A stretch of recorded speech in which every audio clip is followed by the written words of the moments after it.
Welcome to Strip Cover Lit, where we squeeze the bigger picture out of literature. I am Adrian Ford, and we are here for another short story discussion. Today's short story discussion comes to us from the Russians.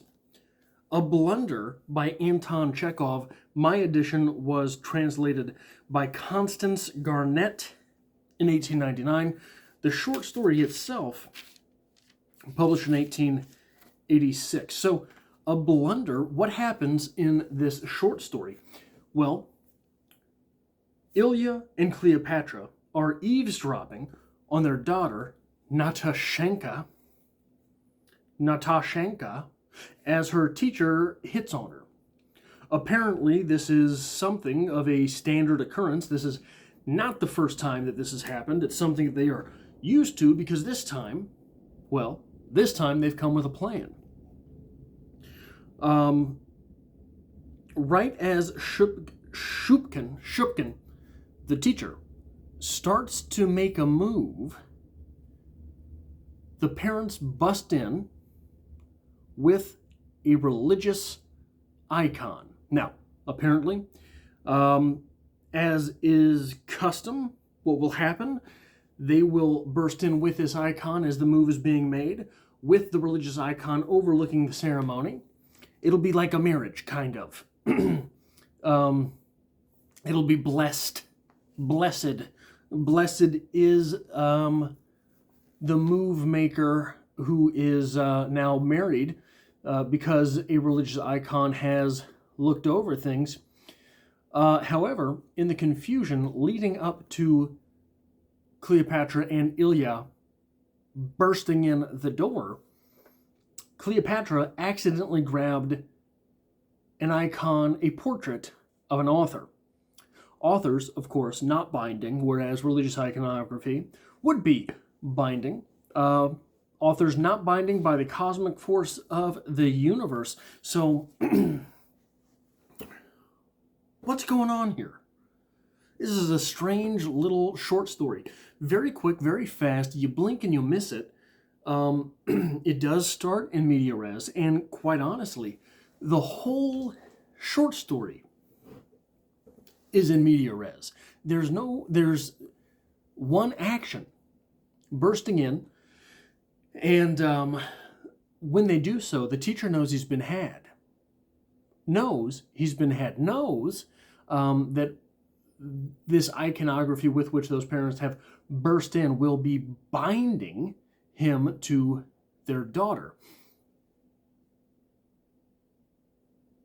But it's not, because it's an author. Why is this the case? What is Chekhov trying to tell us? Well, I think we can start by looking at the names. Ilya, the father here, the father of Natashenka. Ilya means, my God is Jah. Not Ja Rule, probably. Jah. Cleopatra, the mother, means glory of the father. The father, what is it? Kleos, meaning glory, and Patra, the root meaning father. Natashenka, the name translated sort of means birthday of the Lord. So we're looking here at a religious family. We're looking here at people whose very names point to the orthodoxy by which they were attempting to get this teacher, married to their daughter. Shupkin? Well, I couldn't find that name anywhere. I couldn't find anything that Shupkin means. I believe, generally, kin, is, as far as I know, in basically every language in which the word appears, means roughly the same thing, like of the family. So you're looking at Shup. What does that mean? I couldn't find anything. The family is obviously the godly type. The godly type, the religious type, breaks in with religious iconography in order that their daughter might be married to the teacher. So this tells us something about Natashenka. there is a scheme to marry off Nadashenka. So we're left here to assume that Nadashenka is not a classically attractive mate by whatever means you want to look at it. She is someone whose parents are trying to find a scheme to get rid of her. That being the case, they're trying to get rid of her to an author. The author here, the writer, seems sort of a sleazebag, right? He is not just hitting on his student, he's trying to talk himself up in the process, telling her, where is it here? There's nothing in handwriting. Nekrasov was an author, but his handwriting is a disgrace. There's a specimen of it in his collected works, to which Nadashenka replies, "You are not Nekrasov. However it is in the Russian. Okay? No one knows how to speak Russian, not even the Russians. So, what are we doing here? We're casting the teacher as an author, the author in league with Nekrasov, not quite up to par with Nekrasov, but his handwriting sucks just like Nekrasov's does. Those two, okay.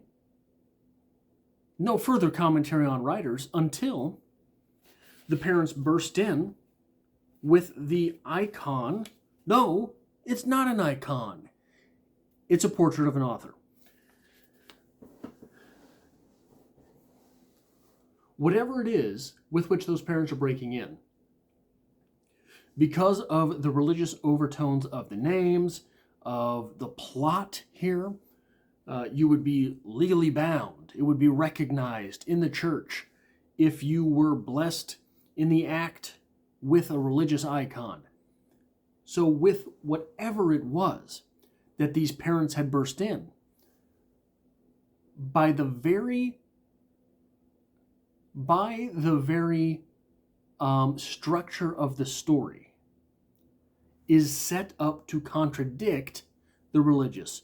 Whatever they burst in with, you've got the religious over here, the wholesome, the binding marriage, cosmic power over here. No matter what they burst in with, it's set as the opposite. It's not set as in line, it's set as the opposite. So you have here Chekhov making a judgment on writers. Kind of meta. Okay, kind of meta. But what does it mean?